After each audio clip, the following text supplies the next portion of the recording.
Bueno, vamos a darle la bienvenida aquí en Informativo Sarandí a Pablo González, que es técnico forestal y es cazador dedicado a la caza de control, con más de 25 años de experiencia. Pablo, bienvenido. Bueno, muchas gracias por invitarme. Gracias por estar aquí, ¿eh? Y también a Santiago Mirazo, un renombrado científico uruguayo, virólogo, que en muchas oportunidades ha estado conversando aquí en Informativo Sarandí. Santiago, qué gusto saludarte. Un gusto acompañarlos, Aldo, Laura. Bueno, y antes que nada, ¿qué hace trabajando, permítame ser bien directo, un científico con un cazador?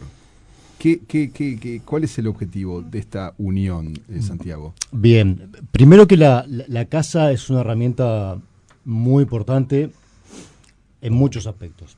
Nosotros tenemos, como virólogo, tenemos varios proyectos que implica el monitoreo de patógenos virales en fauna doméstica, ajá, en humanos y en fauna silvestre. En aquel concepto ya famoso de una salud, sabemos que los patógenos no conocen de esos límites y se mueven en esas tres dimensiones, en fauna silvestre, fauna doméstica y fauna y en seres humanos.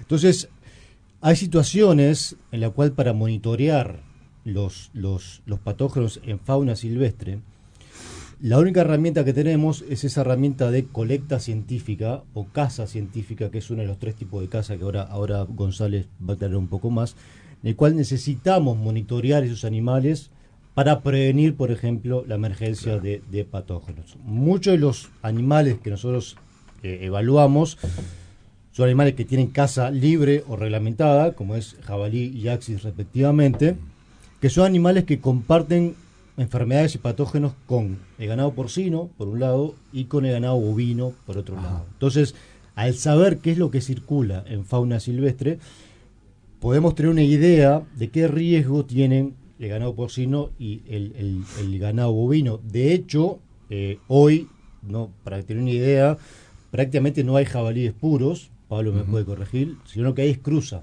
Entonces, así como se comparten genes entre los cerdos y los jabalíes, también se comparten enfermedades y hoy tienen las mismas enfermedades. Claro. En el caso de los cervos axis, que es la otra especie que trabajamos con Pablo, en el caso de jabalí hemos trabajado con otros cazadores también muy eficientemente. En el caso de axis hemos trabajado exclusivamente con Pablo y hemos visto patógenos que circulan en fauna silvestre, en cervo axis, que también eventualmente son compartidos por los bovinos. Entonces, si aspiramos a un estatus sanitario del ganado bovino sin mirar la fauna silvestre, nos estamos tirando un tiro de pie y es un poco hacia dónde va a nivel mundial la salud transmiten animal. Enfermedades, puedo ser así, bien básico. Exactamente, sí. Para poner un poquito en contexto también el por qué está Pablo hoy con nosotros y nos parecía muy interesante compartir la mirada también de los cazadores, es porque este tema ha estado sobre la mesa desde la firma de un decreto de Luis Lacalle Pou que autorizó la caza nocturna de las especies jabalí y ciervo axis en todo el territorio de Uruguay, excluyendo Montevideo, considerando entre otros argumentos que son especies exóticas introducidas al país y que su dispersión aumentó significativamente, incrementando los riesgos de daños. A eso responde el nuevo gobierno y dice que va a modificarlo. Un decreto que fue muy resistido por muchas observaciones que se le hizo en su momento. Ahora viene un nuevo gobierno y alegando a favor de la biodiversidad, que por lo que ustedes vienen diciendo en realidad afectan estas especies muchísimo la biodiversidad, se van a hacer cambios. Vamos a escuchar al ministro de Ambiente, a Edgardo Ortuño, en palabras cruzadas aquí en Radio Sarandí. No compartimos en su momento esta flexibilización de las normativas que limitan la caza y ya habíamos adelantado y ahora estamos trabajando con la Dirección Nacional de Biodiversidad y Servicios Ecosistémicos en concretar la derogación de esa norma cuando lo que referimos... Que habilitaba la caza nocturna del jabalí, por ejemplo. Caza nocturna de jabalí que va a quedar no habilitada. Tuvimos planteos de distintas organizaciones de cazadores. Nosotros también no nos hemos reunido personalmente con ellos, pero nos han hecho llegar sus inquietudes, sus preocupaciones por esta mirada que nosotros tenemos. Entonces vamos a incluir, además de la derogación en el decreto, la creación de un ámbito de trabajo para revisar la normativa, pero sobre la base de esta visión restrictiva que tenemos nosotros en atención al cuidado de nuestra biodiversidad. El cuidado de nuestra biodiversidad. Y ahí es el punto clave, y es el porqué de esta conversación con ustedes. ¿Y por qué vos, Pablo, también? Porque elaboraste un documento muy serio con respecto a la casa, aportes a la regularización de la casa mayor en Uruguay, pero también por tu vínculo con la casa de control y las diferencias con otros tipos vinculado a equipos científicos que ya vamos a avanzar en que han demostrado y han publicado. Hay una reciente publicación científica a nivel internacional que ha demostrado la importancia de estos controles.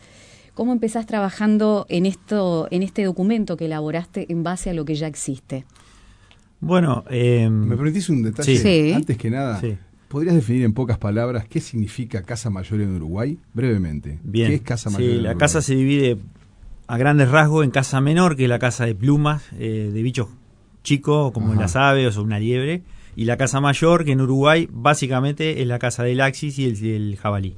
Ajá, bien. Eso. Eso es la casa Eso mayor, puntualmente. jabalí y axis. Exacto. Y casa de control, ¿qué significa exactamente? Dentro de las modalidades de casa está la casa más extendida, que es la casa deportiva, que es la que practica la mayoría de la gente, y la casa de control ya es cuando nosotros tenemos un lugar puntual, generalmente un establecimiento, en el que ya la casa deportiva no está llegando a hacer efecto porque hay demasiada población, entonces se pide una autorización Claro. especial en la cual se asigna a un cazador y ese cazador baja determinada cantidad de animales, ya no como casa deportiva, sino como un Claro. control de la población en El sí. jabalí se está comiendo la majada de oveja. por Eso es una ejemplo. casa de control que no necesita autorización, pero que se hace normalmente. Por ejemplo, nosotros la hemos hecho. Bien. Bueno, ahora vamos entonces Bien. a toda esta parte. Sí, a lo que existe ahora, este decreto que generó también muchas opiniones y lo que se busca modificar.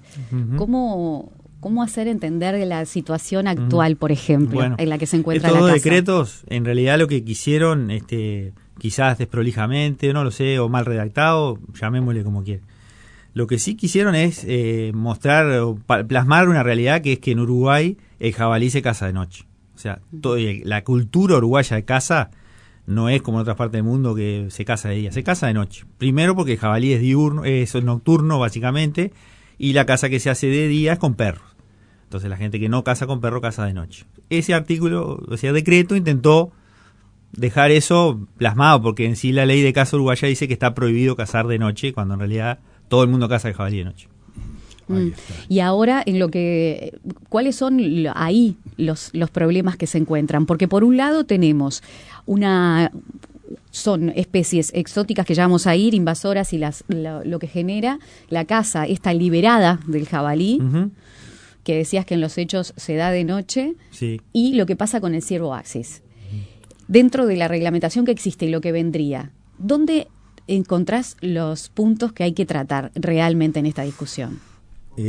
Bueno, partiendo de la base que la caza es fundamental para mí, creo que es una actividad muy importante para el país, culturalmente, económicamente, desde el punto de vista de la conservación, para el control de esas especies exóticas que estamos hablando puntualmente, para la ayuda a productores que tienen problemas en su campo, creo que hay que ir a una normativa repensada desde el vamos, toda la normativa, porque hoy en día tenemos normativa que tiene 100 años, 70 años, 50, o sea, todo son parches de parches, y pasa esto, o sea, un decreto quiere arreglar una cosa pero desacomoda la otra, entonces viene otro y la quiere modificar. Entonces yo creo que hay que ir a una visión integral de la casa, que es moderna, digamos, y en la cual la caza sea orientada hacia estas dos especies, básicamente en el tema de caza mayor. Casa mayor. ¿Hay que exterminarlos estos animales? No, para mí que no. ¿No? Entiendo que El no. jabalí no hay que matarlos a todos. Yo entiendo que no. O sea, no es mi visión como cazador. Seguramente hay otras visiones.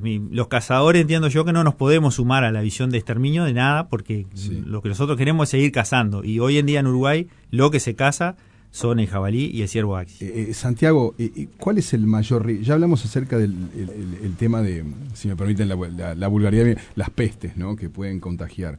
Pero ¿cuál es tu mayor preocupación desde el punto de vista científico y de este escenario de controles? ¿El jabalí o el ciervo axis? ¿O es lo mismo en términos generales? Yo creo que, como decía Pablo, estas dos especies tienen impacto a todo nivel. Económico, en lo que es el nivel de ciervo axis, con lo que genera, el río que genera hacia poblaciones de bovinos, un poco el trabajo que vamos a comentar después, publicado recién. Sí, yo quería desembocar en ese tema justo. Y después el jabalí, que es un reservorio de muchísimas zoonosis, que son enfermedades que afectan al humano. En Europa, por ejemplo, el jabalí fue la vía de entrada de la peste porcina africana a Europa, con pérdidas de casi 50 millones de dólares en pocos meses, pues fue el vector que introdujo en la industria porcina. Acá en Uruguay la industria porcina está bastante debilitada hace muchos años, entonces una introducción de ese tipo sería letal para esa. Entonces, por eso la importancia de vigilar la fauna silvestre. Después, un poco siendo la biodiversidad y por qué no cazar, en realidad justamente la sobreabundancia de estas especies afecta a la biodiversidad negativamente. Claro, eso es lo que estamos viendo en muchos campos del país, en trabajo con Alexandra Cravino, Facultad de Ciencias, es que vemos en ambientes donde domina el Cervo Axis, donde domina el jabalí, la biodiversidad está seriamente comprometida. O sea, hay menor diversidad de especies, sobre todo nativas, hay menor abundancia de especies nativas, y muchas especies nativas empiezan a adquirir enfermedades transmitidas por esta abundancia de axis y jabalí, que en otro contexto no ocurre. Y lo hemos visto, tenemos regiones que hemos trabajado con Pablo en Rocha, en el cual la biodiversidad es muy equilibrada, hay mucho de todo, y la prevalencia de los patógenos es extremadamente baja. Lo contrario ocurre en otras zonas donde abundan especies como ciervo y como axis, y la biodiversidad, particularmente las poblaciones de animales nativos que queremos conservar, está afectada. Entonces, el control de estas poblaciones redunda directamente en la conservación. Ajá, ¿y por qué es tan importante Anchorena en todo esto? Anchorena lo que tiene es que es la cuna del ciervo axis. ¿Sí? El ciervo fue introducido en Anchorena con fines cinegéticos, o sea, con fines de caza, lo cual en aquella época, por eso Pablo decía la importancia de la caza, era muy importante como caza de subsistencia para poblaciones más vulnerables y una fuente de diversión y entretenimiento de ejercicio para las poblaciones más pudientes. Entonces eso fue lo que pasó en Anchorena, se introdujo el ciervo axis, el jabalí y otras especies, y estas dos fueron las que sobrevivieron. Claro. Y lo que tiene Anchorena es que tiene una superpoblación bestial de ciervo axis, con un escenario de circulación de algunos patógenos de interés muy elevada, que fue un poco un proyecto que desarrollamos los años 2020 y 2024, que fue cuando... ¿Por qué es que lo llaman para que vayan a Anchorena? El principal problema que se veía en ese momento era la sobreabundancia de ciervo axis, que estaban primero alterando el patrimonio forestal, digamos, y la flora del parque, y además alterando lo que era el consumo de cultivos y pasturas y más para el ganado y para producción.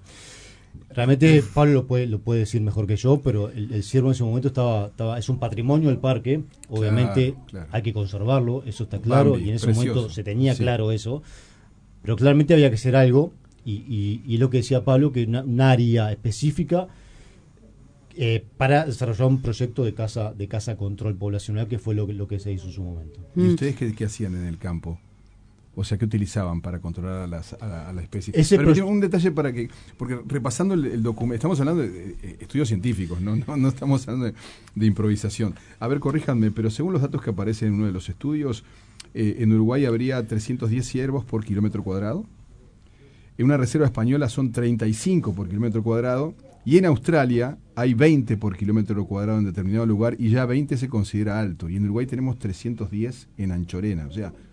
puntualmente disparate. En ese campo, ¿no? En ese campo, el resto del país no. No, en ese campo Anchorena. sí, está fuera de control. Ajá. Sí. ¿Y qué tipo de trabajo estaban haciendo para el control entonces? ¿Cámaras trampas, visores nocturnos? ¿Cómo es un poco la historia? Ese proyecto empezó con cámaras trampa, que es un proyecto que obviamente tuvo todos los permisos y avales necesarios, y hasta además, porque hubo hasta una resolución de Comité de Ética de Experimentación Animal que obtuvimos, más el permiso del Ministerio de Ambiente, como decía Pablo, y eso se desarrolló un proyecto de monitoreo, primero por cámaras trampa, de cómo está la situación de los ciervos axis, qué otros animales había, y ahí empezamos a ver que justamente lo que dominaba era ciervo axis, y la biodiversidad estaba bastante deteriorada.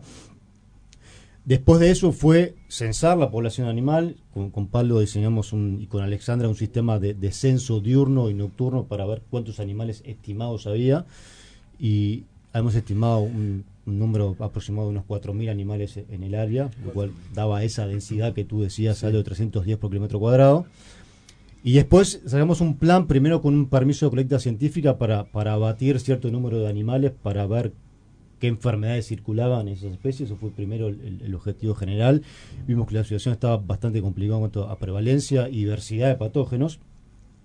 Y después sí se pidió un permiso de caza control, que quizás Pablo puede explicarlo brevemente, que en qué consistió, que fue justamente tratar de mantener, no disminuir la población, sino frenar el crecimiento exponencial que estabas teniendo en los últimos años. Es un poco la idea de ese proyecto. Pero quizás, Pablo, si querés... Sí, es importante, Pablo, explicar en la casa de control y trabajando en estas investigaciones científicas, que no se caza cualquier animal, ¿no? Más allá de que esté autorizada la caza. Sí, nosotros, o sea, el plan era, primero teníamos un desequilibrio muy importante entre hembras y machos, o sea, machos adultos prácticamente no se encontraban, eran casi todas hembras, y eso es lo que justamente estaba generando que la población se disparara, porque un macho sirve a muchas hembras y esas hembras paren y vuelven al año, ya están nuevamente en celo la otra hembra y así sucesivo.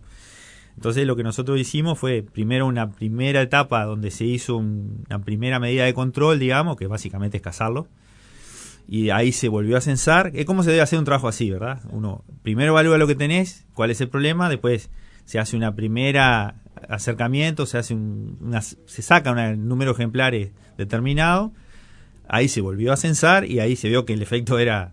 íbamos por el buen camino, pero que faltaba y ahí se continuó con el proceso. Lleva tiempo, lleva años, y ahí es un trabajo largo. Claro, y ahí vos decías que, por ejemplo, no encontraban los machos, y eso es a lo que también apunta lo que vos planteás para reglamentar esto y para avanzar hacia una casa de control que sea también efectiva, que tiene que haber determinados parámetros, ¿no? Eso, sí. No habían machos porque el cazador mata al macho con la ornamenta más grande como trofeo, por ejemplo, cuando la caza es indiscriminada, por más que sea una especie exótica. Puede ser contraproducente. Bueno, en este caso, lo que teníamos era muy visible porque es el insignia del parque, es un macho astado. Entonces, no encontrabas un macho astado en Anchorena, era el colmo. Pero bueno, eso se mejoró, se solucionó y hasta que estuvimos nosotros se notaba claramente el cambio. Después, en la caza a nivel país, sí, realmente el cazador siempre tiende a tratar de matar el ciervo más grande. Eso me parece que hay que tratar de gestionarlo de alguna manera, porque las hembras también hay que cazarlas, porque son las que se reproducen, digamos. Entonces, pero bueno, eso ya es una cosa más amplia de una gestión a nivel país. No sería una caza de control en el país, sino una gestión de la caza en sí, del ciervo axi, del jabalí o de lo que sea. Claro, pero el jabalí, por ejemplo, que lo que ha generado pues una calza, que el jabalí sí está totalmente libre. Y ahí vienen los conceptos, como decía Aldo, ¿no?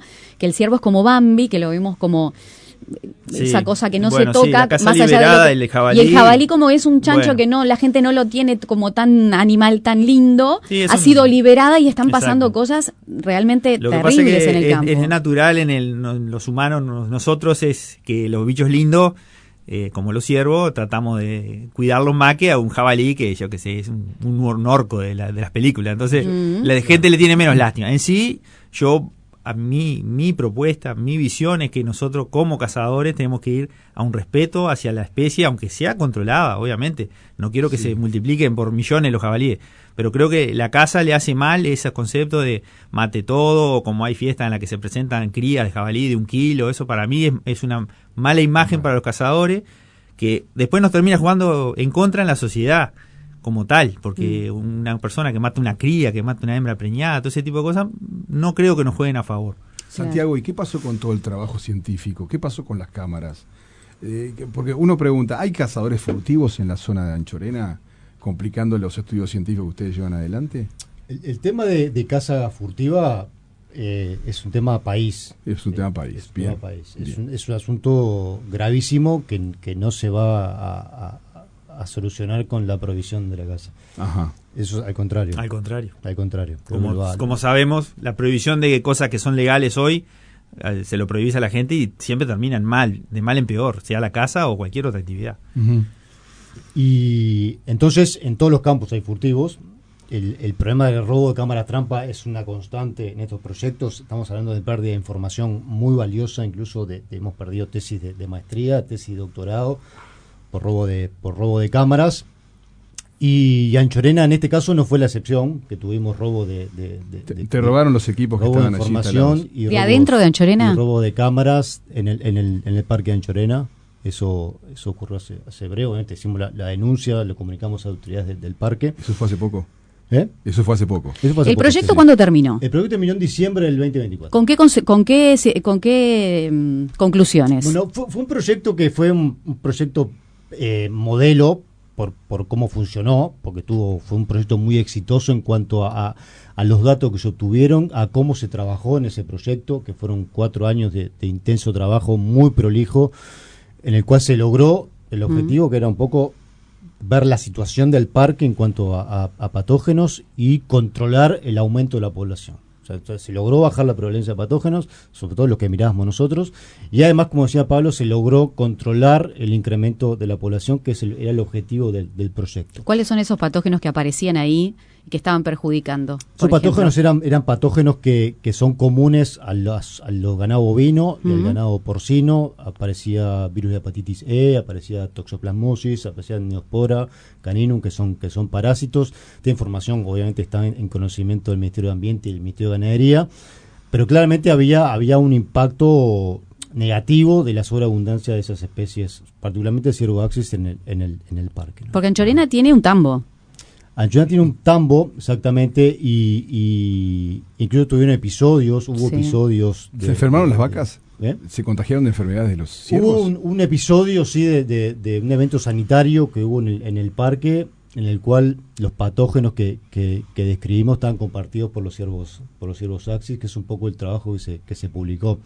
Fue claramente la demostración de que los ciervos axis eran una fuente de contagio de patógenos hacia el ganado en un tambo que es tambo ejemplo, porque el tambo del Parque Anchorena es un tambo ejemplo en cuanto al estatus sanitario que tiene, cómo lo han mantenido, lo han desarrollado, es un tambo ejemplo. Sin embargo, así como ese no escapó, otros tambos y otros ganados tampoco escapan a lo que es la presencia de Exacto, eso se vio es un estudio en un campo determinado y ustedes pueden saber lo que puede pasar luego en el resto del país. Termina en diciembre de 2024, obviamente cambio de autoridades. ¿Qué pasó con el proyecto? ¿No se continúa y es ahí donde les roban las cámaras? El proyecto en 2024 termina cuando la administración anterior sale del parque, que tuvimos todo el apoyo para trabajar en ese parque, y con las nuevas autoridades hubo un acercamiento inicial para continuar con el proyecto. Después, no nos pusimos de acuerdo en cuanto a la operativa, porque es un proyecto que requiere mucha experiencia en ese tipo de proyecto, requiere una capacitación en el manejo de muestras, requiere unas habilidades que no todos los cazadores tienen, y nosotros trabajamos con un grupo reducido de cazadores. Entonces no se logró poner de acuerdo y ese proyecto quedó sin continuar en esta administración, y en ese interín fue que desaparecen las cámaras del parque y desaparece la información de más de 3 años. De adentro del parque Anchorena, ¿y dónde están esas cámaras? ¿Hay gente que tiene acceso? ¿Ponerle una visita guiada a Anchorena? ¿Pueden de alguna manera alguien haber accedido a esas cámaras? ¿Cuál es la respuesta que le dan de adentro del parque Anchorena, que sabemos que no tiene acceso la mayoría de la población? No, esas cámaras están básicamente en área productiva, algunas en el área turística, pero claramente hay acceso, pero el acceso furtivo es continuo en ese parque. Entonces, a pesar del lugar que sea, hay mucho. Yo quería hacer referencia furtivo en la rúbrica final, pues no estamos. Los turistas no tienen, obviamente son ubicaciones de las cámaras en el cual el turista no tiene acceso, por parte el turista no puede viajar, sino hace recorridas. No, porque está mal que se roben las cámaras, que se roben todo esto, que haya cazadores furtivos, pero me parece un agravante y hasta escandaloso que en el Parque Anchorena, por más grande que sea, es la residencia presidencial. Que haya cazadores furtivos en un lugar donde puede estar el presidente de la República descansando. Eso explica un poco la realidad que tenemos en el campo. Es demencial esto, ¿no? Es un poco la realidad que tenemos en el campo hoy, lamentablemente. Obviamente que hay muchísimos cazadores, como yo y como muchos más, que hacemos las cosas bien y queremos una regulación y una caza responsable y ética, pero claro, hay un mundo de gente que caza sin permiso, que hace cualquier cosa, que caza especies nativas.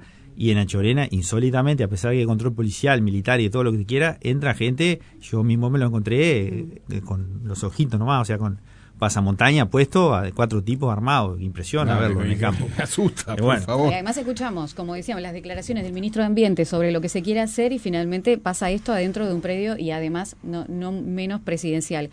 ¿Cuál es el concepto para ustedes de lo que significa la caza? La casa, desde el punto de vista científico, es una herramienta fundamental. Desde el punto de vista de lo que es el monitoreo de patógenos, es una herramienta fundamental.